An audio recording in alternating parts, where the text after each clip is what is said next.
प्यारे बच्चों, आज हम समझेंगे टाइफाइड के बारे में। यानी जो टाइफाइड का बुखार हो जाता है, इसको आंत्र ज्वर भी बोलते हैं, यानी आंतों का बुखार। तो ये क्यों होता है? इसमें कभी पेट में दर्द होता है, कभी ऐंठन होती है, कभी अतिसार हो जाता है, यानी बहुत से लक्षण होते हैं इसमें। तो और कभी उल्टियाँ होने लगती हैं, बुखार आता है बड़ी तेज़ी के साथ। ऐसा क्यों होता है, इसके बारे में हम जानेंगे। देखिए, एक बैक्टीरिया होता है जिसका नाम होता है साल्मोनेला टाइफी। साल्मोनेला एक टाइफी बैक्टीरिया है और ये जो है पैराटाइफाइड यानी रोग को उत्पन्न कर देता है। साल्मोनेला नाम इसलिए पड़ा, एक डैनियल ई सैलमन ये अमेरिका में एक पशु चिकित्सक थे, यानी पशुओं की दवाइयाँ करते थे। तो इनके नाम पर भी कहा जाता है कि सालो यानी साल्मोनेला इस बैक्टीरिया का नाम पड़ा। टाइफी यानी टाइफाइड बुखार को कहते हैं और हिंदी में इसको आंत्र ज्वर बोलते हैं। और इसका जो टेस्ट होता है, जो रक्त का यानी ब्लड का टेस्ट होता है, उसको विडाल परीक्षण या विडाल टेस्ट भी कहते हैं। तो ये इसका टेस्ट यानी विडाल टेस्ट है। और साल्मोनेला इसलिए नाम पड़ा है कि साल्मन डैनियल ई सैलमन इनके नाम पर भी कहा जाता है, इसका नाम साल्मोनेला पड़ा। 1885 से इस रोग के बारे में बताया जाता है। और ये हमारे शरीर में जो है गंदा जल यानी दूषित जल या भोजन यानी उसके खाने से, जो गंदा भोजन या फल फ्रूट जो भी है बिना धोए, इनको खाने से भी ये रोग हो जाता है, ये टाइफाइड रोग हो जाता है। और ये भोजन के जरिए जो हमने दूषित भोजन किया है, तो भोजन हमारे आमाशय में जाता है, नहीं पेट में जाता है। और उसके बाद जो भी भोजन के पोषक पदार्थ होते हैं, वो आंत के जरिए से हमारे ब्लड में यानी हमारे रक्त में पहुंच जाते हैं। तो रक्त में जब छोटी आंत में पहुंचते हैं, तो वहाँ ये गुड़ित अवस्था यानी वृद्धि करते हैं यानी बढ़ते हैं। और जब ये आंत के अंदर पहुंचते हैं यानी इनका प्रवेश होता है, तब ये आंत्र को जो होता, जो आंत होती है, उसमें घाव या छिद्र वगैरह छोटे छोटे कर देते हैं। और इसी के कारण पेट में हम लोगों की बहुत दर्द होता है, कभी ऐंठन होती है, कभी अतिसार यानी दस्त वगैरह भी आने लगते हैं। ये एक बहुत ही गंभीर मतलब रोग है। और जब वहाँ से यानी जो पोषक पदार्थ होते हैं फिर रक्त में पहुँचते हैं, तो ये बैक्टीरिया यानी साल्मोनेला बैक्टीरिया हमारे रक्त में पहुँच जाता है। और जैसे ही रक्त में पहुँचता है, तो रक्त में पहुँचने पर हमारे शरीर का तापमान बढ़ता है, यानी हमारा जो शरीर है उसका आंतरिक तापमान यानी टेम्परेचर 37 डिग्री सेल्सियस होता है। और यदि उससे ज़्यादा हो जाता है, तो हम लोग बुखार की अवस्था में आ जाते हैं।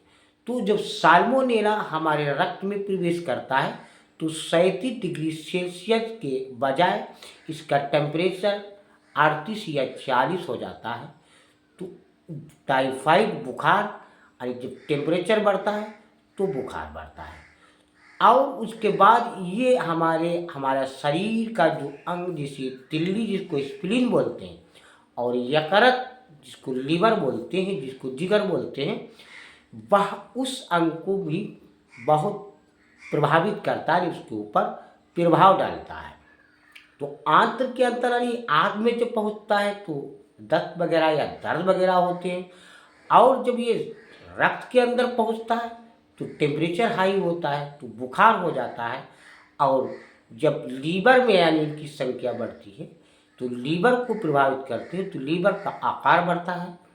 और आकार बढ़ने के कारण लीवर यानी हमारा लीवर ठीक से कार्य नहीं करता, उल्टियाँ वगैरह होने लगती हैं।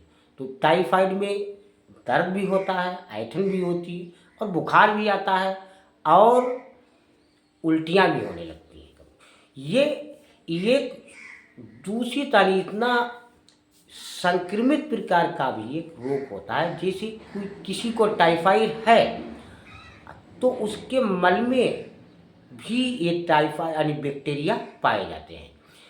यदि वो शौच के बाद यानी उस बाथरूम में जाने के बाद अपने हाथों को ठीक तरीके से साबुन से नहीं धोता और बिना धोए ही वो भोजन को या फलों को हाथ लगाता है, तो उससे दूसरा व्यक्ति भी, और जो दूसरा व्यक्ति होता है उसके ऊपर भी उसका प्रभाव पड़ता है, उसको भी टाइफाइड हो सकता है। इसका एक इतिहास है जहाँ टाइफाइड होता है।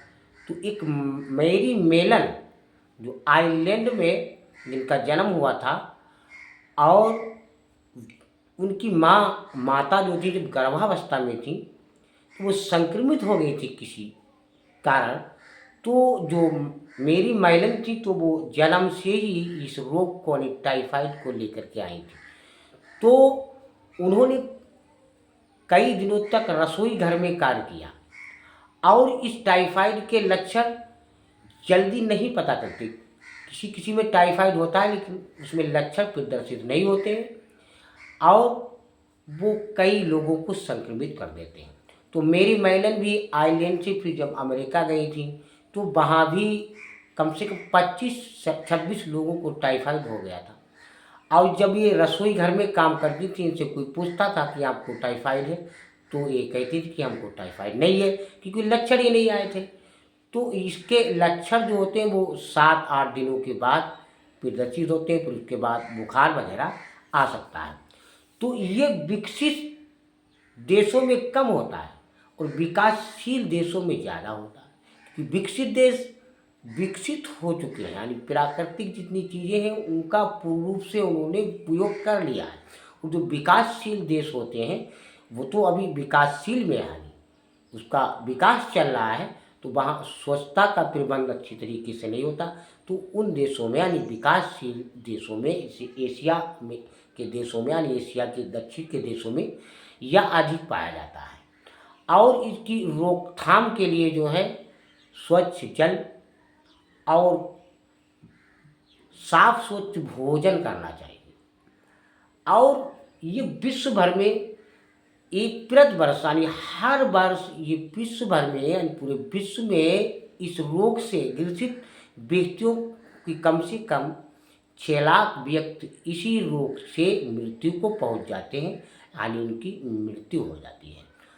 और ये इसकी विशेषता यह होती है, एक वाहक का रूप करते हैं, यानी किसी में ये रोग हो गया, अभी लक्षण तो प्रकट हुए नहीं और उससे कोई पूछे तो उसमें लक्षण ही नहीं हुए, वो कहता हमको टाइफाइड है ही नहीं।